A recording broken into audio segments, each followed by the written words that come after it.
Akashic रीडिंगमध्ये काय असतं, आपलं फिजिकल शरीर जे आहे हे कॅपेबल नाही आहे त्या फील्डमध्ये जाण्यासाठी. ही 7वा स्तर आहे ऊर्जेचा. माझ्या आकाशिक मास्टर्समध्ये म्हणजे येशू ख्रिस्त पण आहे, ते माझ्या बाजूला बसलेले होते. नवनाथ आहेत आपले. मग त्यांनी एक टास्क दिला सगळ्यांना की ध्यानामध्ये जायचं आहे आणि वेगवेगळ्या ठिकाणी आम्हाला ते पाठवायचे आकाशिक रीडिंगद्वारे. नंतर पुढे काय झालं, तुम्ही काय केलं, तुम्ही झाल्यानंतर वडिलांशी तुमचा कॉन्टॅक्ट केला, काय झालं? की आकाशिक रीडिंगद्वारे आपण जे आपले मृत व्यक्ती असतात त्यांच्याशी कम्युनिकेशन करू शकतो आणि आपण आपले सेन्स जे तर ते ॲक्टिव्ह केलेले नाही. आपण ज्याला म्हणून आध्यात्मिक आपण नाही, मेडिटेशन करत नाही. आपण जे पूजा वगैरे पूर्वी करायचे लोक, आता आपण फारसं म्हणजे वेळ देत नाही. रामायणामध्ये आपण बघा की रामाला शस्त्रास्त्र रात्री ऋषींनी दिले, म्हणजे ऋषींकडे सगळे अस्त्र शस्त्र, मिसाईल्स आजच्या भाषेत म्हणून आपण सॅटेलाइट्स, मिसाईल अशा प्रकारच्या यंत्रणा होत्या. आणि आता हे करत असताना तुमच्या घरच्यांची रिॲक्शन काय होती? आता जसं की 7वी 8वीतलं बाबा हे काय करतोय रात्रीचं उठून किंवा पहाटे उठून. तर मी त्या ध्यानामध्ये गेलो. नंतर जेव्हा मी बाहेर आलो तर ते टी व्ही वगैरे बंद होतं, संध्याकाळ झालेली होती, म्हणजे अंधार पडलेला होता आणि मी असं कधी अंधश्रद्धेकडे त्याच्यामुळे कधी झुकलो नाही. तर थोडक्यात तुम्ही सायंटिफिक दृष्टीने आणि आध्यात्मिक दृष्टीने अशा दोन्ही बाजूनी विचार करून ह्या क्षेत्रामध्ये तुम्ही शिरलात. आपली इच्छा युनिव्हर्समध्ये गेली एकदा की तसे वातावरण, तसे जीव, तसे व्यक्ती आपल्याला मिळत जातात. तर भगवद्गीतेने उत्तर दिलेलं आहे की आपण जिथे आपलं आयुष्य संपतं तर आपल्याला पुढच्या जन्मामध्ये तिथून पुढे ती साधना आपल्याला जशाला तशी मिळते. जसं ओंकारची साधना मी 7वीच्या क्लासमध्ये होतो की मी एकदम म्हणजे धार्मिक होतो आणि इकडे लागलो असं नाही. मी थोडंसं असं आहे की देव आहे का नाही इथून मी विचार करणारा होतो.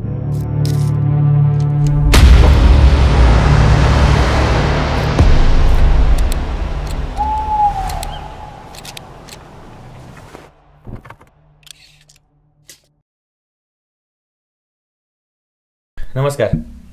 ज्ञान जर्नीच्या नवीन टॉपिकमध्ये तुम्हा सर्वांचं मनपूर्वक स्वागत आहे. आज आपला जो टॉपिक आहे फार इंटरेस्टिंग आणि युनिक टॉपिक आहे, ज्याच्यावरती आज आपण चर्चा करणार आहोत. मोस्टली असे टॉपिक्स आपल्या हिंदी पॉडकास्टमध्ये जास्त होतात आणि भरपूर पॉडकास्ट झालेले पण आहेत त्याच्यावरती. पण मला वाटतं की मराठी पॉडकास्ट असे अजून तरी ह्या विषयावरती झालेले नाही आहेत. माझ्या मते 1-2च व्हिडिओ ह्या विषयावरती आहे. ज्या टॉपिकवरती आज आपण चर्चा करणार आहोत, आकाशिक रीडिंग असं ह्या टॉपिकचं नाव आहे. त्यासाठी आज एक स्पेशल गेस्ट आपल्याकडे आलेले आहेत. जालनावरनं उमाकांत आंबोरे सर या विषयावरती आज आपल्याकडे चर्चा करण्यासाठी आलेले आहेत. Sir reiki healing specialist, akashic reading specialist आणि सिग्नेचर ॲनालायसिस्ट आहेत. आणि सरांना जे आपण प्रश्न विचारणार आहोत ते फार इंटरेस्टिंग आहेत. सरांना ह्या गोष्टीचा भरपूर वर्षाचा अनुभव आहे आणि सर जे आपल्याला ह्या गोष्टी सांगणार आहेत त्या फार इंटरेस्टिंग आणि क्युरिओसिटीवाल्या आहेत. त्यामुळे हा नक्की विषय काय आहे आपण तो समजून घेऊयात आणि बाकीच्या गोष्टी आपण सरांकडनंच ऐकूयात. सर नमस्कार. नमस्कार. सर तुमचा थोडासा परिचय आपल्या लोकांना करून द्या. माझं नाव उमाकांत शेषराव आंबोरे, मी जालना डिस्ट्रिक्टमध्ये आहे आणि आकाशिक रीडिंग हे मी स्पिरिच्युअलिटीमध्ये माझी जर्नी सुरू झाली. ॲक्च्युली रेकीपासून सुरुवात झाली. मी रेकी हिलर आहे, त्यासोबत मी आकाशिक रीडिंग करतो, सिग्नेचर ॲनालिसिस पण मी करतो आणि यासोबतच काही इतर आपल्या स्पिरिच्युअल मॉडेलिटी जसं डाउजिंग वगैरे तर ते सुद्धा आम्ही करतो.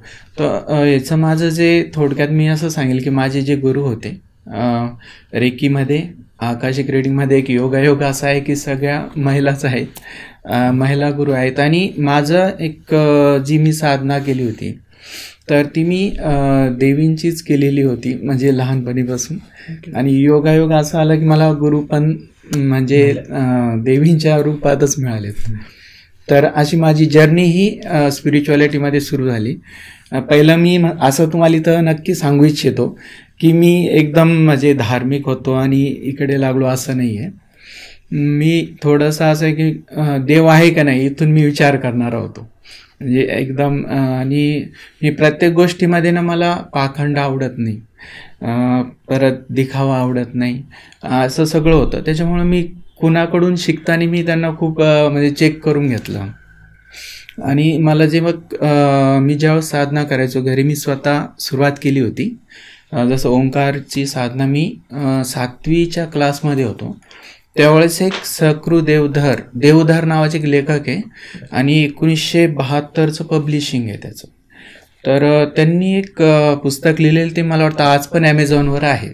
तर तुम्ही सगळ्यांनी जरूर वाचावं, कारण आपलं जे आध्यात्मिक जीवन आहे, आपलं जे आपण जन्माला येतो तर आपल्या शरीरामध्ये काय भरलेलं आहे देवाने ते आपल्याला माहीत असलं पाहिजे.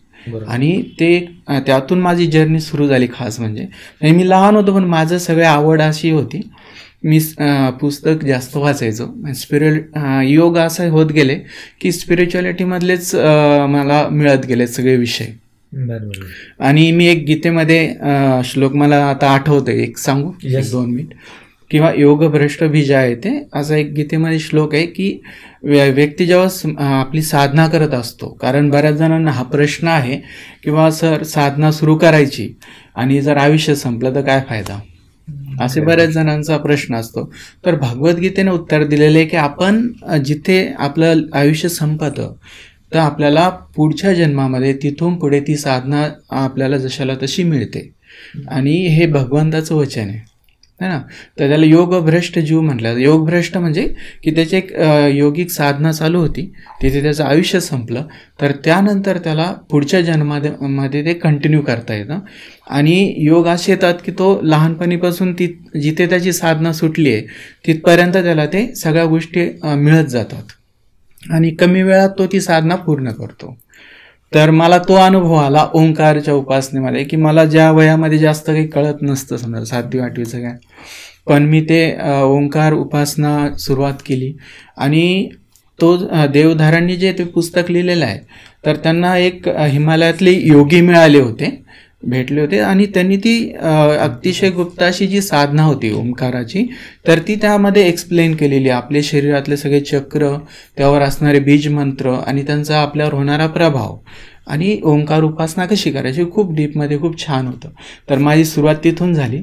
मी ओंकार उपासनापासून सुरुवात झाली, स्वतः सेल्फ करत गेलो. आणि मग माझी एक अशी इच्छा होती की मी याच्यामधून पुढे पुढे ग्रोथ माझी व्हावी आध्यात्मिक याच्यात, आणि मला ते मिळत गेलं. हा माझा अनुभव आहे की आपण ज्याची इच्छा करतो, ज्यामध्ये आपल्याला इच्छा असते की आपण त्यामध्ये आपल्या आयुष्यामध्ये काही घडावं, काही करावं, तर निसर्ग म्हणा, प्रकृती म्हणा किंवा ईश्वर म्हणा, तो आपल्याला तसं वातावरण ते व्यक्ती आपल्याजवळ घेऊन येतो.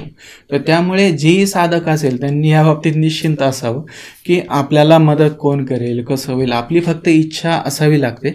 आपली इच्छा युनिव्हर्समध्ये गेली एकदा की तसे वातावरण, तसे जीव, तसे व्यक्ती आपल्याला मिळत जातात आणि आपली साधना ती आपली कंटिन्यू होते. तर हे माझा वैयक्तिक जीवनातला अनुभव आहे आणि तिथून माझी सुरुवात झाली आहे. जसं तुम्ही आता मगाशी म्हणालात की तुम्ही पहिल्यांदा हा विचार केलात की देव आहे का नाही, तर थोडक्यात तुम्ही सायंटिफिक दृष्टीने आणि आध्यात्मिक दृष्टीने अशा दोन्ही बाजूनी विचार करून ह्या क्षेत्रामध्ये तुम्ही शिरलात.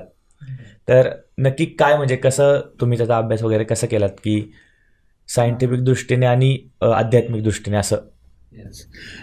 माझा म्हणजे सुरुवात अशी झाली की मी विचार करायचो की देव खरंच आहे की नाही. म्हणजे लहान, म्हणजे 7वी 8वीचं म्हणजे वय असेल 12-13, पण मी विचार तेव्हापासून करायचो की ठीक आहे, आपण समजा आपल्या घरामध्ये जे एन्व्हायरमेंट असतं तर आपण देव करतो, मंदिरात जातो, दर्शन घेतो, पण मी विचार करायचो की खरं अशी काही शक्ती आहे का विश्वासच ॲक्सिडेंटली बनलं आहे, एक बिग बँग झालं आणि बनलं आहे, किंवा याच्या मागे काही एखादी शक्ती आहे, विचारपूर्वक बनले आहे.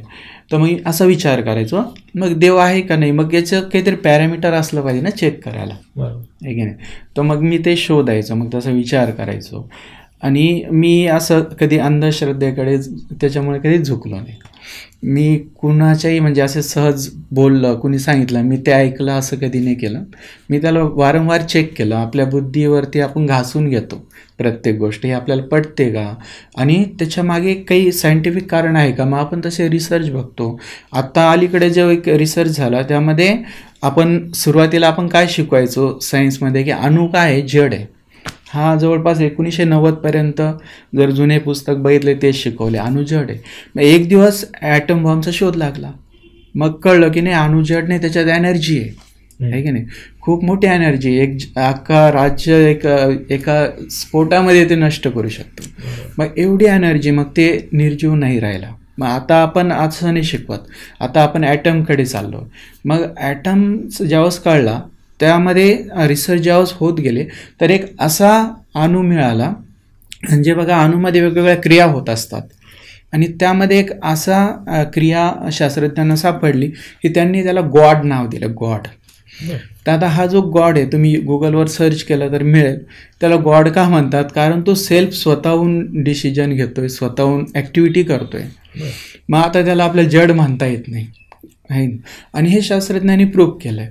तर मग हे ज्यावेळेस कळतं आहे किंवा तो जर डिसिजन घेतोय, स्वतःहून वर्किंग करतोय, तर याचा अर्थच असा आहे की जगामध्ये कोणतीही गोष्ट जड नाही आहे. मग जर चेतन मानायची है ना, तर मग आपण जर एखादी वस्तूला चेतन मानायचं आहे, तर मग त्याचा अर्थ आहे की चेतनापर्यंत आपण गेलो. आता शास्त्रज्ञ मानतायत की जड आणि चेतन, आणि त्याच्या पुढे आपण चैतन्याकडे जाणार आहे हळूहळू.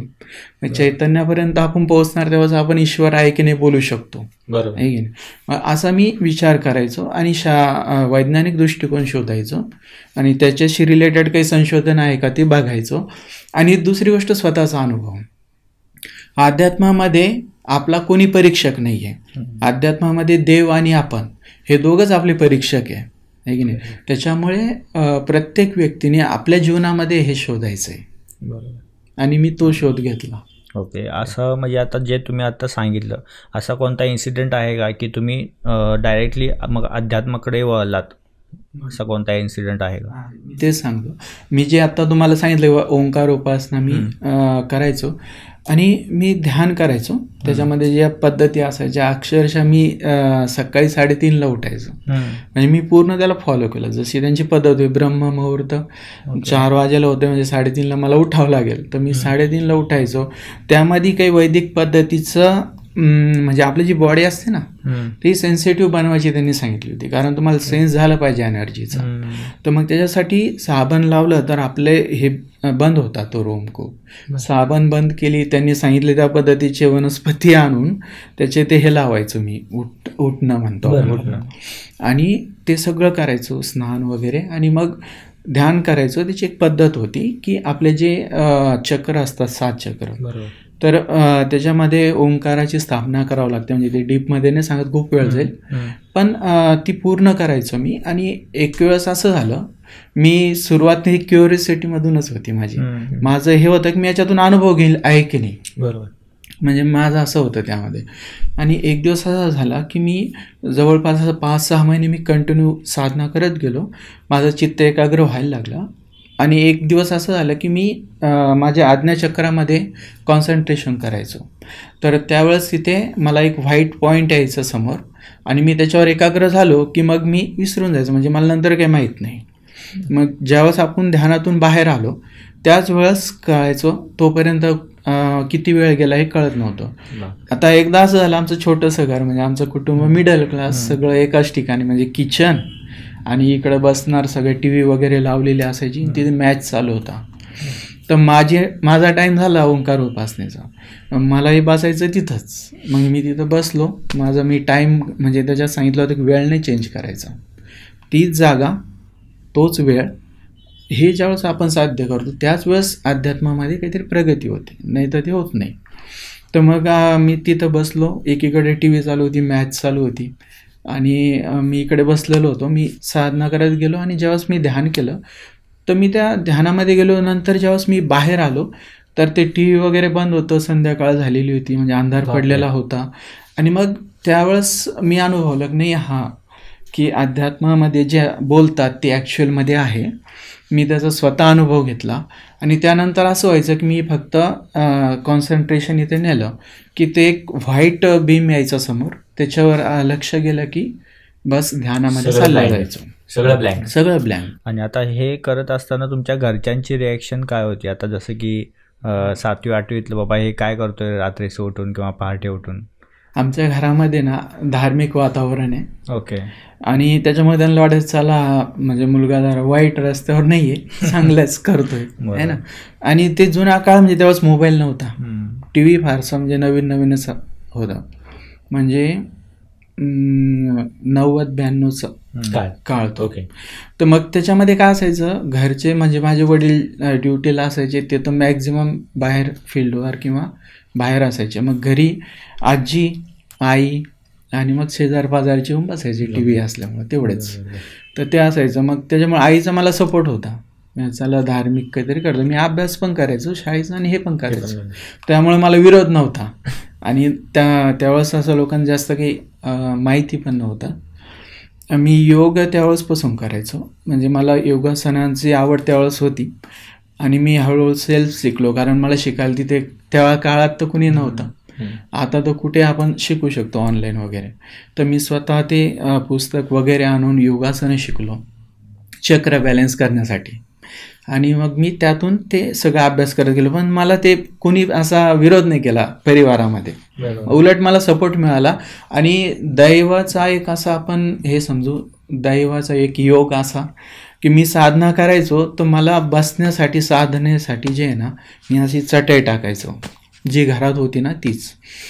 पण मला असं स्पेशली ते म्हणतात ना की मृगचर्म असलं पाहिजे साधनेला, म्हणजे त्याच्यामुळे एक लिफ्ट मिळते. बरोबर. तर योग असा झाला की आमच्या गावामध्ये ना एक मठ आहे, तर तिथे जे महाराज असायचे तर ते एकदा भेटायला आले आमच्या वडिलांना आणि त्यांना ते गिफ्ट दिलं मृगचर्म. ते योगायोग तसं नाव आहे. मृगचर्म म्हणजे हरणाचं कातड. हां, हरणाचं कातड पवित्र मानलं जातं. असं आपण बेल्ट घालूनही पूजेला नाही बसू शकत, पण मृगचर्म चालतं पूजेला, ते पवित्र मानलं जातं. त्याच्या मागे एक इतिहास आहे जर त्याचं जाणून घ्यायचं असेल तर. कारण एक काळ असा होता की आपली जी संस्कृती आहे ही कृषी संस्कृती आहे.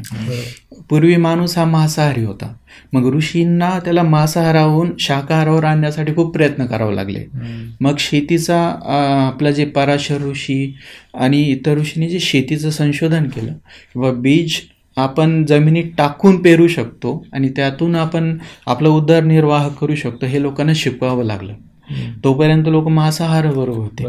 तर त्यामध्ये एक अडचण काय झाली, म्हणजे शेती इतकी महत्वाची होती आध्यात्मिक दृष्टीनं. मग राजाचं ते कर्तव्य होतं की शेतीचं रक्षण करायचं.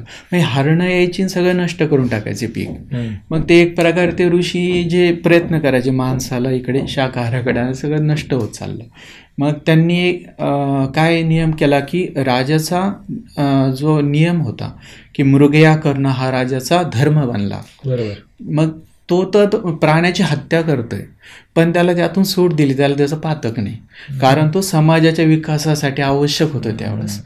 शेती म्हणजे खूप संख्येनं ते वाढतात ना मृग, आपल्याला माहिती आहे. मग आपण त्या प्राण्याचं तर बली घेतला आपली संस्कृतीसाठी. मग संस्कृतीमध्ये त्याला स्थान दिलं की त्याचं जे कातड हे पवित्र मानलं गेलं, कारण त्या प्राण्याने बलिदान दिलं आपल्यासाठी. खरी गोष्ट. तर मग त्यावेळेसपासून ते हरणाचं कातड हे पवित्र आहे. पण आपण आजच्या काळात बोलू शकत नाही, आज बंदी त्याच्यावर होऊ शकते, म्हणून आपण ते वापरावं असं बोलत नाही. तर त्यावेळेस ती गोष्ट मग ती मिळालं मला, तर मी त्यावर बसून मग साधना कराल, म्हणजे हा पण एक योगायोग. वा. आता आपण जो मेन आपला मुद्दा आहे त्याचा प्रश्न विचारतो मी तुम्हाला की नक्की आकाशिक रीडिंग हा काय प्रकार आहे. कारण की मोस्टली आम्ही पण पहिल्यांदाच ऐकतोय, हे नाव पण पहिल्यांदाच ऐकतोय, हा टॉपिक पण आम्ही पहिल्यांदाच घेतोय. मोस्टली माझ्या मते हिंदीमध्ये भरपूर पॉडकास्ट झालेले आहेत त्याचे, मराठीमध्ये पण 1-2च आहे आणि त्याच्यावरती आपण करतोय आत्ता, म्हणजे पॉडकास्ट मोठी गोष्ट आहे ही खूप. तर नक्की आकाशिक रीडिंग किंवा आकाशिक रेकॉर्ड हा काय प्रकार आहे, एक थोडंसं सांगा. आकाशिक रेकॉर्ड किंवा आकाशिक रीडिंग हे विदेशातून आलेला एक आपल्याकडे शब्द झाला, पण आपल्याकडे त्याला आकाशिक विद्या म्हणतात. आणि हे आपल्याकडे पूर्वीपासून होती आणि ही कॉमन होती, म्हणजे सगळ्यांना यायची जवळपास जे आध्यात्मिक क्षेत्रात होते. तुम्ही जुन्या जर बघितले महाभारत रामायण, कुणी एखादा राजा काही समस्येत आला ऋषीकडे जायचा, ऋषी काय करायचा, ध्यान लावून बघायचा याचा काय प्रॉब्लेम आहे ना, याचा प्रॉब्लेम, याची कॉज कुठे आहे. आणि मग तो राजाला सांगायचा का अरे तुझं नाही का असं असं तुझ्या याच्या मागे कारण आहे, हे तुझ्या मागच्या जन्मातले तुझं काम होतं त्याच्यामुळे तुला हा समस्या आली वगैरे. तर हे आपण बघतोय, हे आपल्या हिस्ट्रीमध्ये आहे, हे आपल्यासाठी नवीन नाही. पण मधल्या काळामध्ये काय झालंय, वेदांचा ऱ्हास झाला. म्हणजे ऱ्हास झाला म्हणण्यापेक्षा वेदांचा अभ्यास कोणी करीना नाही. कारण एक काळापर्यंत आपल्याकडे वेदांशी रिलेटेड सगळी समाजव्यवस्था होती, अर्थव्यवस्थाही त्यावर होती, म्हणून वेद अभ्यास केला जायचा. आता आपलं सगळं म्हणजे जीवनशैली बदलली, तर मग वेदांचा ऑटोमॅटिक तो आपण सोडून दिले. आणि आपण जे आता अभ्यास करतो शाळेमध्ये तो आपला नोकरीसाठी. तर मग वेदांचा अभ्यास केल्यामुळे ती विद्या पण गेल्या. पण झालं काय, म्हणजे याचा म्हणजे उद्गम कसा झाला, परत एकदा काय झालं, आपले जे शास्त्रज्ञ होते यांनी एक सॅटेलाइट आकाशामध्ये पाठवले वेगवेगळे रिसर्च करण्यासाठी. पण त्यांना एकदा असं जाणवले की अशी फील्ड आहे स्पेसमध्ये की जिथे काहीतरी विशेष त्यांना जाणवलं की तरी वेगळी आहे. मग त्यांनी त्याच्यावर रिसर्च करणं सुरू केलं. रिसर्च केल्यानंतर त्यांना असं वाटलं हे काही कसला तरी हा रेकॉर्ड आहे किंवा डाटा आहे असं त्यांना जाणवलं. मग त्यांनी तो शोधणं सुरू केलं, पण त्यांना त्यांच्याकडे काही मिळालं नाही. मग त्यांनी शेवटी भारत असा देश आहे की खूप प्राचीन असं त्यांनी ऐकलं. मग त्यांनी आपल्या इकडे सगळं शोधणं सुरू केलं, वेद वगैरे. आणि मग त्यांना ते आकाशिक विद्या सापडलं. मग त्यांना कळलं अच्छा म्हणजे स्पेसमध्ये रेकॉर्ड असतात, म्हणजे आपल्या सगळ्यांचे, प्रत्येक व्यक्तीचा असतो. आपण जेही कर्म करतोय, आता आपण बोलतोय आपलं पण रेकॉर्ड होतंय तिथे, आहे की नाही. तर मग हे जे स्पेस आहे, स्पेसमध्ये सगळा रेकॉर्ड आहे. मग ते आकाशिक विद्या त्यांनी ती भृगु संहिता वगैरे वाचली, त्यांनी स्टडी केला. आणि मग त्यांना त्याला काय नाव द्यायचं हे कळत नव्हतं, त्यांनी आकाशिक नाव दिलं. ते आपल्या संस्कृतीमधूनच घ्यावं लागलं, कारण ते आपल्याकडलंच होतं. म्हणजे जो भृगु संहिता आहे ते भृगु ऋषीने लिहिलेली, ती भृगु ऋषीने लिहिलेली भृगु संहिता आहे. त्यांनी त्याच्यामध्ये आकाशिक विद्येचा खूप डिटेल्समध्ये दिलेलं होतं. पण काय असायचं ना, त्या काळामध्ये, आता आपण सगळं पोलीस व्यवस्था आहे, न्याय व्यवस्था आहे, आपण सेक्युअर आहे. त्या काळामध्ये सुरक्षा खूप अवघड होती, तो विषय होता. त्यामुळे ते काय करायचे की हे विद्या गुप्त ठेवायची. रामायणामध्ये आपण बघा की रामाला शस्त्रास्त्र अत्री ऋषींनी दिले. म्हणजे ऋषींकडे सगळे अस्त्र शस्त्र, मिसाईल्स आजच्या भाषेत म्हणून आपण, सॅटेलाइट्स, मिसाईल, अशा प्रकारच्या यंत्रणा होत्या ज्या गुप्त ठेवल्या जायच्या. आणि त्या फक्त अतिशय सात्विक व्यक्ती असेल, राजासुद्धा जर सात्विक असेल ना, तरच त्याला ती दिली जायचे. म्हणजे तो त्याचा दुरुपयोग करणार नाही आणि समाजाचं नुकसान होणार नाही. तर आकाशिक विद्या अशीच गुप्त राहिली आपल्याकडे आणि ती पुढे आली नाही. पण मग ती ऋषींकडे होती. त्यानंतर जसं राम झाले, कृष्ण झाले, यांच्याकडे होती. आणि त्यांच्यासारखे जे राजे होते सात्विक, जसं जनक राजा आहे, तर अशांकडे सुद्धा ही आकाशिक विद्या होती. आणि ही ऋषी परंपरेत एका ऋषीकडून शिष्यांकडे चालू होती. पण मधल्या काळात आपल्याकडे विदेशी आक्रमण झाले, हे सगळे आपल्या व्यवस्था नष्ट झाल्या आणि आपल्याकडून ते चालल्या गेलं. म्हणजे याचं कोणतं डॉक्युमेंटच बनलं नाही, त्यामुळे आतापर्यंत आपल्याला त्याची माहितीच नाही भेटली. आणि हे तक्षशिलामध्ये याचे सगळे रेकॉर्ड होते, पण ती जाळली. तर त्याच्यामध्येही आपल्याकडला खूप मोठा रेकॉर्ड नष्ट झाला. बरेचसे आपले ग्रंथ चोरलेले आहेत विदेशामध्ये, बऱ्याच रिसर्चसाठी म्हणून, किंवा अक्षरशः आपण त्याला चोरीच म्हणू, की ते घेऊन गेलेले. तर आपल्याकडे त्याची कॉपी सुद्धा राहिली नाही, असं आहे. तर हे जे आकाशिक रेकॉर्ड म्हणजे काय, थोडक्यात सांगतो की आपण जेही काही कर्म करतो, आपले ह्या जन्मेचे असो, मागच्या जन्मेचे असो, तर ते सगळे तिथे रेकॉर्ड आहेत आणि आपण त्याला ऍक्सेस करू शकतो. पण केव्हा, एक तर मी माझे स्वतःचे रेकॉर्ड कधी ऍक्सेस करू शकतो, म्हणजे सगळ्यांसाठी झालं. तुम्हाला तुमचे स्वतःचे रेकॉर्ड ऍक्सेस करायचे तुम्ही स्वतः करू शकता, ते तुम्हाला शिकावं लागेल. दुसरं असं की तुम्हाला दुसऱ्याकडून करून घ्यावं लागेल. जर स्वतः नाही शिकायला किंवा वेळ नाही वगैरे, तर मग आमच्यासारखे आम्ही आकाशिक रीडिंग करतो. तर मग मी तुमचा आकाशिक रेकॉर्ड बघू शकतो. पण केव्हा, ज्यावेळेस तुम्ही परमिशन द्याल. आणि ते पण सगळं नाही बघता येत आम्हाला. असं पर्टिक्युलर एखादा प्रश्न घेऊन जर समोरचा व्यक्ती आलेला आहे, तर त्या प्रश्नाशी रिलेटेडच रेकॉर्ड ओपन होतील. ओके, म्हणजे तुम्ही परमिशन म्हणताय ती कशा प्रकारची परमिशन? म्हणजे ज्यावेळेस आम्ही आकाशिक रीडिंग करतो कुणाची, तर त्या व्यक्तीला आम्ही पहिले परमिशन मागतो की तुझी परमिशन आहे का, आम्हाला तुझे आकाशिक रेकॉर्ड बघायचे. ज्यावेळेस तो व्यक्ती परमिशन देतो त्याच वेळेस आमच्यासमोर ते रेकॉर्ड ओपन होतात. आणि इन केस काही व्यक्ती अशा असतात ना, त्यांना वाटतं अरे माझे थोडे काही कर्म असे आहेत, हा सगळा बघून घेईल, तो वरून हो म्हणतो, मनात नाही म्हणतो, तर ते रेकॉर्ड ओपन होत नाही. मग आम्ही त्याला सांगतो की तुम्ही परमिशन मनापासून देत नाही, कारण आम्हाला तुमचे रेकॉर्ड दिसत नाही. सर, आता जसं तुम्ही बोललात की एखाद्याचे रेकॉर्ड्स तुम्ही ओपन करता, किंवा एक आपण नॉलेजेबल भाषेत बोलतो की कर्म, पण नक्की एक सोप्या भाषेत की तुम्ही जे रेकॉर्ड्स ओपन करता म्हणजे तो नक्की काय विषय, की रेकॉर्ड ओपन होतं म्हणजे एखाद्या माणसाचं त्याच्यामध्ये काय काय दिसतं किंवा कशा टाईपमध्ये दिसतं? काय असतं, समोरचा व्यक्ती काय प्रश्न घेऊन आला त्याशी रिलेटेड ते रेकॉर्ड ओपन होतात. तर फॉर एक्झाम्पल माझ्याकडे मॅक्झिमम लोक काय असतात की आर्थिक समस्या घेऊन येतात, की माझ्या जीवनामध्ये ना थोडासा प्रॉब्लेम चालू आहे ना, आर्थिक तंगी चालू आहे, तर मग याचं काय सोल्युशन आहे ना, असं ज्यावेळेस तो विचारतोय त्यावेळेस मला त्याच्याशी रिलेटेडच त्याचे कर्म दिसतील, की त्याचे काय कर्म आहेत ज्याच्यामुळे त्याला जो ही समस्या फेस करावं लागते. आणि मग ते मी त्याला सांगतो की बा हे तुझं असं मला इथे रेकॉर्डमध्ये दिसतंय आणि ह्या गोष्टी तुझ्या आहेत, त्याच्यात तुला ते भोगावं लागत आहेत. ओके. हां, मग असं आहे की तो व्यक्ती म्हणतो मग याला सोल्युशन काय आहे, तर मग आम्ही ते मास्टरला विचारतो, कारण प्रत्येकाचा जे रेकॉर्ड असतात त्याला एक रेकॉर्ड किपर असतात, त्याला आम्ही मास्टर्स म्हणतो. हां, आणि प्रत्येक व्यक्तीचे असतात. मग आम्ही त्यांना विचारतो की याच्यासाठी याला सोल्युशन द्या. ओके. म्हणजे हे मास्टर म्हणजे कोण, एक सोल असतो, स्पिरिट असतं, काय असतं? आपल्या भाषेत देवदूत. ओके. आणि एंजल्स म्हणतात विदेशी भाषेमध्ये. ओके. तर हे प्रत्येक व्यक्तीला असाइन केलेले असतात जन्मताच. ज्यावेळेस आपण जन्म घेतो त्यामुळे आपण एकटे येतच नाही. आपण गर्भात कसे होतो आपल्याला माहित नाही, आहे की नाही. जवळपास 3-4 महिन्यामध्येच जीव गर्भात येतो, तोपर्यंत तो सजीव नसतो, आहे ना. म्हणजे आपण ज्यावेळेस ते गर्भात आपल्याला कोणीतरी आणतं, आहे की नाही, आपल्या कर्मानुसार आपल्याला स्थान मिळतं, तर ते आपल्यासोबतच आहे. जन्मापासून ते आपल्यासोबत असतात, तर मृत्यूपर्यंत त्यांची ती जिम्मेदारी असते. ओके. मग त्यांच्याकडून आपल्याला हेल्प होत असते, म्हणजे जसं आपण आयुष्य काढत असतो, मग ते काय आपल्याला हेल्प करतात की कसं? प्रत्येक ठिकाणी हेल्प करतात. जर आपला एखादा डिसिजन चुकतोय आणि आपल्याला त्यातून मोठं नुकसान सहन करावं लागेल, तर ते आपल्याला वेगवेगळ्या प्रकारे साईन देतात, आहे की नाही. पण काय असतं की आपण आपल्या कामामध्ये तल्लीन झालेलो आहे आणि आपण आपले सेन्स जे तर ते ॲक्टिव्ह केलेले नाही. आपण ज्याला म्हणून आध्यात्मिक आपण नाही, मेडिटेशन करत नाही.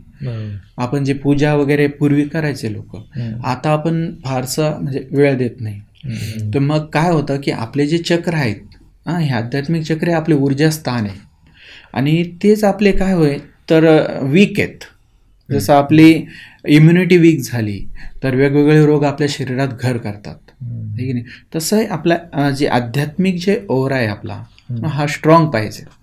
आणि तो कशाने होतो तर ते प्रार्थना केल्याने होतो, श्लोक गायल्याने होतो, अभंग म्हटल्याने होतो, आणि आपण जे वेगवेगळे विधी करतो, पूजा वगैरे किंवा होम हवन करतो, तर त्यावेळेस त्यामध्ये ती एनर्जी आपल्यामध्ये येते त्यामधून, आणि मग ते आपले चक्र बॅलन्स होतात, एनर्जी आपली वाढते, आणि एक प्रकारे आपण काय म्हणतो आपलं रिसिव्हर होतो आपण एक प्रकारचा, आणि मग समोरचा जर काही सिग्नल देतोय तर ते आपण कॅप्चर करू शकतो. ओके. म्हणजे हे याचं काही एक्झाम्पल तुम्ही सांगू शकता का की ते कशी आपल्याला हेल्प करू शकतात, म्हणजे हेल्प करतात? आता एक उदाहरण देतो मी. आता त्या लेखकाचं मला नाव लक्षात येईना, विदेशी लेखक आहे, खूप मोठा लेखक आहे. तो जीवनामध्ये निराश झाला होता आणि तो आत्महत्या करण्यासाठी घरातून निघाला. मला आता लाईफ नाही जगायचं, खूप निराश झाला आणि तो आत्महत्या करण्यासाठी घरातून निघाला. थोडासा बाहेर गेला तर त्याला रस्त्यामध्ये ना एक मूल एका बागेमध्ये खेळत होतं, आणि ते मुलं आणि त्याच्याकडे बघितलं आणि ते मूल हसलं त्याच्याकडे बघून. तर त्याने विचार केला की हा जो मुलगा आहे हा माझ्याकडे बघून का हसला, याला असं काय मिळालं, काय आनंद मिळाला. आणि मग त्यांनी विचार केला की नाही, म्हणजे जीवन असंच टाकण्यासाठी नाही आहे ना. जर तो विनाकारण हसू शकतो, है ना, परिचय नाही काही नाही, लहान मुलं कसं हसतं एकदम निरागस असतं, तरी तो आपल्याकडे बघून हसतोय, है ना, तर मग मी असा म्हणजे माझ्या जीवनात एवढा निराश होण्याचं काही कारण नाही आहे की नाही. कुठली समस्या एवढी मोठी नाही आहे आपल्या जीवनापेक्षा, कारण जीवन सहज मिळत नाही. आणि त्याचा विचार परिवर्तन झालं आणि तो परत आला. म्हणजे हे काय झालं की त्याचे एंजल्स, त्याचे जे गाईड होते त्यांनी त्याला तिथे कव्हर केलं, त्याला वाचवलं. पण तो म्हणजे लेखक होता ना, तर लेखक व्यक्ती बनतो म्हणजे त्याच्या जीवनात काहीतरी चक्र विशिष्ट प्रकारे जागृत असतात, म्हणजे ते त्या क्षेत्रामध्ये असतात ते व्यक्ती, म्हणून त्याने ते रिसिव्ह केला तो संदेश. ओके. हां, आणि त्याचं जीवन वाचलं. आपल्या प्रत्येकाच्या जीवनात अशा गोष्टी येत असतात, पण काय होतं की आपले अँटेनाच काम करत नाही, आपण ते रिसिव्ह करत नाही येत संदेश, आणि हे त्याच्या मागचं कारण आहे. ओके. तुम्हाला सर ह्याच्यामध्ये एक आवड कशी निर्माण झाली नक्की? Akashic reading. येस. आकाशिक रिडिंगमध्ये मला खास करून इकडे जाण्याचं एक मोठं कारण होतं की माझे जे वडील होते, माझे वडील जेव्हा म्हणजे वारले, तर ते एक बिमारीमध्ये समजा ॲडमिट होते हॉस्पिटलमध्ये, आणि मग ते वारले तर आमचं त्यांच्याशी बोलणं पण झालं नाही आहे ना. म्हणजे जे ॲडमिट झाले तर ICUमध्ये, नंतर डायरेक्ट म्हणजे त्यांचा मृत्यूच झाला. तर मग मला त्यांच्याशी समजा किंवा आमच्या परिवाराला काही बोलण्याचा चान्स पण मिळाला नाही. तर मग ते एक मनामध्ये कुठेतरी होतं, आणि मग त्याच्या काय करता येईल. तर मग मी ज्यावेळेस हे करायचो ध्यान वगैरे, तर एकदा मी असंच विचार मनात घेऊन ध्यानामध्ये गेलो, आणि मग ज्यावेळेस परत आलो तर मला आकाशिक रिडिंग विषयी एक लेख वाचायला मिळाला. तर मग त्याच्यामध्ये मी थोडंसं अजून रिसर्च केला, आणि मग मला लक्षात आलं की आकाशिक रिडिंगद्वारे आपण जे आपले मृत व्यक्ती असतात त्यांच्याशी कम्युनिकेशन करू शकतो. तर मग माझं मग ते हे होतं इच्छा की वडिलांशी आपल्याला कम्युनिकेशन करायचं आहे, आणि क्युरियोसिटी पण वाढते त्यानंतर. हां, आणि मग मी तो विचार केला, आणि आकाशिक रिडिंग शिकवणारे खूप लोक आहेत, मास्टर आहेत चांगले, पण मी म्हणजे काय असायचं, मी प्रत्येकाला विचारायचो आणि त्यांचं हे करायचो. पण मी ज्यांच्याकडून आकाशिक रिडिंग शिकलो, तर त्या ज्या गुरु आहेत त्यांनी असा इंटरव्ह्यू घेतला आधी Zoomवरती, आणि मी त्यांना विचारलं की माझी अशी इच्छा आहे, मला आकाशिक रिडिंग शिकायचंच मुळे याच्यासाठी की मला वडिलांशी बोलता यावं. हां, तर मग त्या म्हणे की नाही, डेफिनेटली तुम्हाला करता येईल. तर मग मी त्यांच्याकडे मग ती विद्या शिकण्यासाठी मी त्यांच्याकडे जॉईन झालो, आणि ती माझा म्हणजे ही क्युरियोसिटी होती, हे त्याचं कारण होतं की मी आकाशिक रिडिंग मध्ये शिकण्यासाठी प्रवृत्त झालो. ओके. नंतर पुढे काय झालं, तुम्ही काय केलं, तुम्ही झाल्यानंतर वडिलांशी तुमचा कॉन्टॅक्ट केला, काय झालं? आता याच्या मी थोडंसं विस्ताराने सांगेल की आकाशिक रिडिंग ज्यावेळेस आपण शिकतो, तर जे आपले मास्टर असतात, जे गुरु असतात, तर काय असतं त्यामध्ये पहिलं तर मेडिटेशन शिकवतात. मेडिटेशन खूप करावं लागतं, आणि आपली जी एनर्जी असते प्युअर करावं लागते. आपली एनर्जी जी असते ना, तर प्युअर करण्यासाठी काही एक गायडेड मेडिटेशन्स असतात, तर ते करावं लागतात. त्याच्यामध्ये ज्यावेळेस आपण पास होतो, म्हणजे ती स्टेप आपण कंप्लीट करतो, म्हणजे असं नाही की 50 लोक त्यामध्ये जॉईन झाले आकाशिक रिडिंग शिकायला आणि सगळ्यांना आला असं नाही होत. तर मग त्याच्यामध्ये जो प्रॅक्टिस करतो आणि जो पर्टिक्युलर मेडिटेशन चांगलं होतं, तर तो विशिष्ट एनर्जीला कनेक्ट व्हायला लागतो, तर मग आपण तिथून पुढे जाऊ शकतो. मग 1 महिना आमचा त्यामध्ये गेला. मग तो वेळ आला की ज्यावेळेस गुरु सांगतो का तू करू शकतो की नाही. मग त्यांनी एक टास्क दिला सगळ्यांना की ध्यानामध्ये जायचं आहे, आणि वेगवेगळ्या ठिकाणी आम्हाला ते पाठवायचे आकाशिक रिडिंगद्वारे. समजा काशी आहे, मी काशीला कधीच नाही गेलो, तर मग मला ते सांगायचे की ते आकाशिक रिडिंग करून मला ते काशीला जायचं आहे.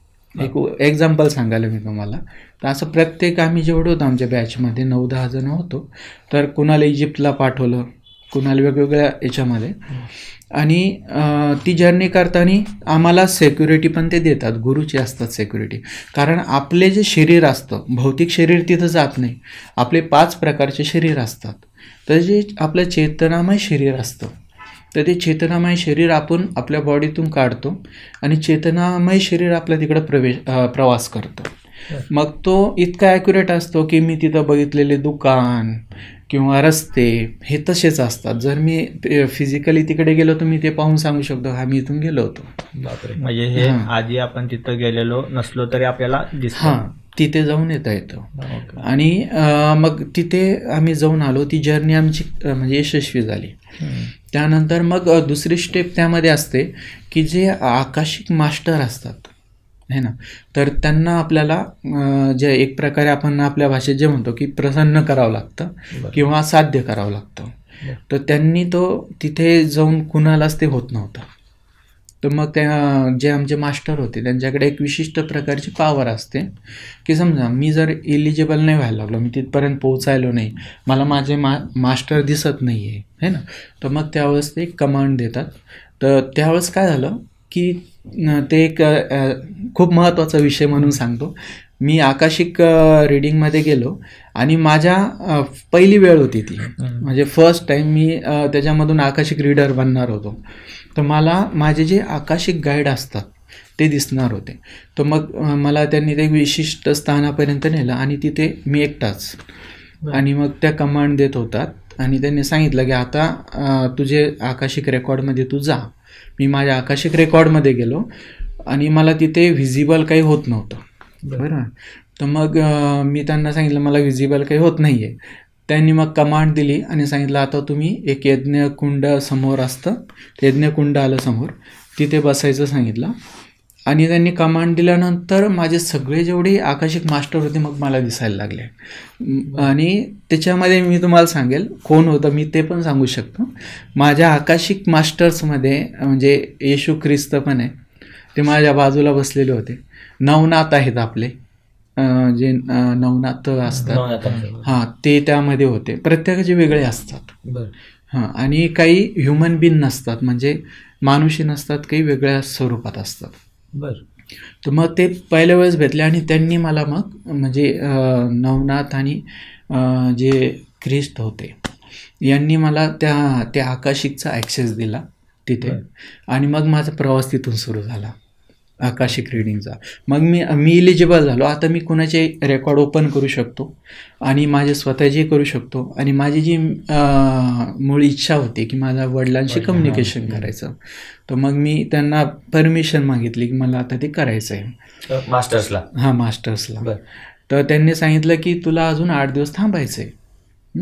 का सांगितलं मला ते नंतर कळलं. कारण काय असतं, आपण जेव्हा स्पिरिट वर्ल्डमध्ये कनेक्ट करतो तर असं नाही आपल्याला ज्यांच्याशी कनेक्ट व्हायचे तेच येतील असं नाही आहे की नाही. दुसरे पण असतात आणि ते शोधतच असतात, कारण ते भटकलेले असतात, त्रासलेले असतात, आणि ते असं व्यक्ती शोधतात की जो आपल्याला याच्यातून मुक्त करेल. तर मी मग त्यानंतर 8 दिवस त्यांनी सांगितलेल्या सगळ्या प्रोसेस फॉलो केल्या. कारण स्पिरिट कम्युनिकेशन करण्याआधी काही गोष्टी कराव्या लागतात. तर त्याच्यासाठी मला स्वतःचं जे सुरक्षा कवच आहे ते बनवणं शिकवलं. आणि तुम्ही बघा मोस्ट ऑफ जे हिलर आहेत, तुम्ही त्यांचे इंटरव्ह्यू आहे का, ते म्हणतात की मी कोणाची हिलिंग केली, मी बिमार पडलो किंवा मी बिमार पडतो किंवा मला. कारण काय की त्यांना ते स्पिरिच्युअल आपलं जे सुरक्षा कवच बनवायचं आहे आपल्याला है ना, तर ते कवच बनवणं मॅक्झिमम लोक शिकवत नाही, ते शिकवायला पाहिजे. आणि आपल्या संस्कृतीमध्ये रामरक्षा आपण गातो, त्यानंतर आपल्याकडे दुर्गा कवच आहे की नाही, हे खूप पॉवरफुल टूल आहे. हे जर कवच आपल्याला बनवता आलं म्हणजे ते स्तोत्र आपण गातो, पण त्याचं कवच कसं बनवायची एक वेगळी विद्या आहे. तर त्याचं एक कवच बनवणं माझं 8 दिवसामध्ये झालं. आणि मग कवच एकदा क्रिएट झालं म्हणजे मग आपल्याला काय असतं की सिक्युअर असतो आपण. बरोबर. आणि मग कोणतीही व्यक्ती किंवा कुठली एनर्जी आपल्या इच्छेच्या विरुद्ध आपल्यासोबत येऊ शकत नाही किंवा आपल्यासोबत इंटरॅक्ट करू शकत नाही. त्यांना परमिशन मागावं लागते आपली, असं असतं. मग ते पूर्ण झालं. त्यानंतर मग एक दिवस त्यांनी सांगितलं की हां तू आता, माझ्या गुरुने सांगितलं की तुझी जी इच्छा होती ज्याच्यासाठी तू इथं जॉईन झाला, की आता तू कम्युनिकेशन कर, तू तुझ्या वडिलांशी बोलू शकतो. आणि मग तो एक दिवस त्यांनी ठरवला. मी त्या दिवशी मग मेडिटेशन वगैरे केलं, ते सुरक्षा कवच वगैरे केलं. आणि मग मी माझ्या आकाशिक रेकॉर्डमध्ये गेलो. कारण आपल्याला जर कम्युनिकेट करायचं आपल्या परिजनांशी जे मृत आहेत, तर ते तुमच्या रेकॉर्डमध्ये जावं लागतं आणि ते माझ्याशी रिलेटेड आहे म्हणून मला माझ्या रेकॉर्डमध्ये जावं लागलं आणि मग तिथं जाऊन मी त्यांचं आवाहन केलं. आता याच्यामध्ये एक गोष्ट गंमत असते बघा, की ते व्यक्तीचा पुनर्जन्म जरी झाला असला तरी आपण त्याला कम्युनिकेट करू शकतो. हां, हे एक विशेष आहे. आणि तुमचं माझं आपल्या सगळ्यांचं प्रेझेन्स 2 ठिकाणी, इथे आपण आहोत आणि आपण स्पिरिच्युअल वर्ल्डमध्ये पण आहोत. दोन्ही ठिकाणी आपण आहोत. आपण म्हणतो ना मृत्यूनंतर आपण खऱ्या अर्थाने जागृत होतो, म्हणजे आपल्या त्या रूपामध्ये. तर मी म्हणजे माझ्या रेकॉर्डमध्ये गेलो आणि वडिलांशी कम्युनिकेशन केलं. मी जसं त्यांना कम्युनिकेट केलं तसंच ते माझ्यासमोर आले आणि मग मी जे आपलं समजा असती इच्छा आहे ना, पहिले तर आपल्या भावनिक जास्त होतो आणि मग ते झाल्यानंतर मग त्यांच्याशी मी बोललो वगैरे आणि त्यांना म्हणजे बोललो की तुम्ही समजा आमची सगळ्यांची इच्छा होती बोलायची, बोलणं झालं आणि तुमचं काही म्हणजे असेल तर सांगा, इच्छा असेल ते त्यांच्याशी बोलून झालो आणि त्यांनी सांगितलं की त्यांना मॅक्झिमम चांगली गती मिळालेली आहे आणि म्हणजे चांगल्या विचारामध्ये होते, सात्विक व्यक्ती होते, त्यामुळे अशा व्यक्तींना जास्त वेळ लागत नाही मुक्त व्हायला किंवा पुढच्या गतीमध्ये जायला. तर ते झालं आणि मग ते एक इच्छा माझी त्या दिवशी पूर्ण झाली. मी त्यांच्याशी कम्युनिकेशन केलं, बोललो आणि समोरासमोर आपण जसं बोलतो असंच आपण प्रेझेंट असतो. आणि ते विशेष असं असतं आकाशिक रेकॉर्डमध्ये की त्या व्यक्तीचे जे जिवंत असताना जे स्वभाव असतो तो सगळा तिथे तसाच रिफ्लेक्ट होतो. हा, हे विशेष असतं. म्हणून मी जर समजा कुणाच्या व्यक्तींशी कम्युनिकेट करतो, माझ्या एखाद्या क्लायंटच्या, तर मी त्यांना सांगतो की अच्छा त्यांना जास्त तंबाखू खायची सवय होती का, कारण तो व्यक्ती जेव्हा बोलतो ते स्मेल येते तंबाखूची, किंवा एखादा व्यक्ती जास्त पान खाणार असतो तर ते तिथे त्याच्यात दिसतं ते. तर हे असं पर्टिक्युलर तिथं अगदी एक्झॅक्ट असतं. तुम्ही आता जसं बोललात की तुम्ही तुमच्या वडिलांशी कनेक्ट केलं किंवा तुम्ही एखाद्या सोल सोबत कनेक्ट करता, तेव्हा तुम्ही बोलता कसं, म्हणजे एखाद्या समोर जर तुमच्या माणूस किंवा व्यक्ती बसलेला आहे तर तेव्हा तुम्ही ध्यानात असता का नॉर्मल जसं आपण आता कॅज्युअली आहे तसंच असता? नाही, आकाशिक रिडिंगमध्ये काय असतं, आपलं फिजिकल शरीर जे आहे हे कॅपेबल नाही आहे त्या फील्डमध्ये जाण्यासाठी. ही 7वा स्तर आहे ऊर्जेचा, म्हणजे स्पेस म्हणतो आपण त्याला, आकाश. आपल्याकडे पंचमहाभूत आहे, बरोबर आहे, जल, अग्नी, वायू, आकाश. तर आता हे जे आकाश आहे, आकाशमध्ये आपला रेकॉर्ड आहे. आकाश म्हणजे काय, काहीच नाही, पोकळी स्पेस. तर तिथे शरीर कसं जाईल? तर शरीर नाही जात. आपले 5 शरीर असतात, बरोबर आहे. त्यापैकी जो आपला सूक्ष्म शरीर असतं, हे सूक्ष्म शरीर इलिजिबल आहे जगात कुठेही जायला, बरोबर, ठीक आहे. आपण ज्याला म्हणतो ना मनोवेगाने जाऊ शकतो. स्वामी विवेकानंदांचं एक मी उदाहरण देईन. त्यांनी एकदा सांगितलं होतं की विज्ञानामध्ये आपण स्पेस आणि कुठल्या वेगवेगळ्या ग्रहावर जातो. तर स्वामी विवेकानंदांनी सांगितले आपण प्रवास आपल्या सूक्ष्म शरीराने करू शकतो आणि जर व्यक्ती चांगला प्रॅक्टिशनर असला योगामध्ये तर त्या ग्रहामध्ये असणारे जे वस्तू आहे त्याच्यापासून स्वतःचं शरीर बनवू शकतो आणि तिथे तो फिरू पण शकतो. म्हणजे तिथं अनुकूल असणारं बॉडी तो बनवू शकतो, तिथे असणारा वायू, तिथे असणारं जे असेल तर त्याच्यापासून तो स्वतःचं शरीर बनवू शकतो. म्हणजे हा योग खूप डीप आहे. ओके. आणि याच्यात अनेक पॉसिबिलिटी.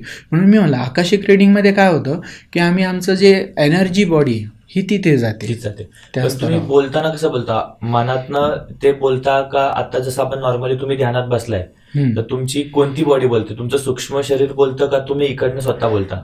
मी तिथे सूक्ष्म शरीराने बोलत असतो, पण क्लायंटसाठी मी फिजिकल बॉडीने पण बोलतो. हा, मी तेच विचारायचं तुम्हाला की एखादा तुमच्या समोर क्लायंट आहे, तुम्ही तिकडे सोल सोबत कनेक्ट केलेलं असतं सूक्ष्म शरीराने, पण तुमची इथं जी बॉडी बसलेली आहे ती पण नॉर्मली ध्यानात जेव्हा तुम्ही असं तेव्हा ही क्लायंट सोबत बोलत असते की बाबा तुमच्या सोलचा असा असा प्रश्न होता किंवा असा असा प्रॉब्लेम होता, हे तुम्ही तोंडाने क्लायंटला सांगता म्हणजे? येस. ओके. आणि क्लायंट पण असता का ध्यानात असता? नाही, मी त्यावेळेस ट्रान्समध्ये असतो. ट्रान्स म्हणजे की आपण ज्याला म्हणतो मन, बुद्धी, चित्त आणि अहंकार हे आपल्या सूक्ष्म अवस्था आहे. त्यातली जी चित्त अवस्था असते, एकाग्र अवस्था असते ती, तर त्यामध्ये असतो मी. ट्रान्समध्ये असतो आणि त्यामुळे मला बॉडीचं सेन्सेशन नसतं. ओके. त्याच्यामुळे आम्ही क्लायंटला आधीच सांगतो की मी आकाशिक रिडिंगमध्ये जेही सांगेल ते लिहून घ्या, मला नंतर ते जशाला तसं आठवत नाही. बापरे. म्हणजे एकदा नॉर्मल शरीरात तुम्ही परत आले की तुम्हाला काही आठवत नाही. हां, म्हणजे मॅक्झिमम आठवत नाही, 40-50% आठवतं.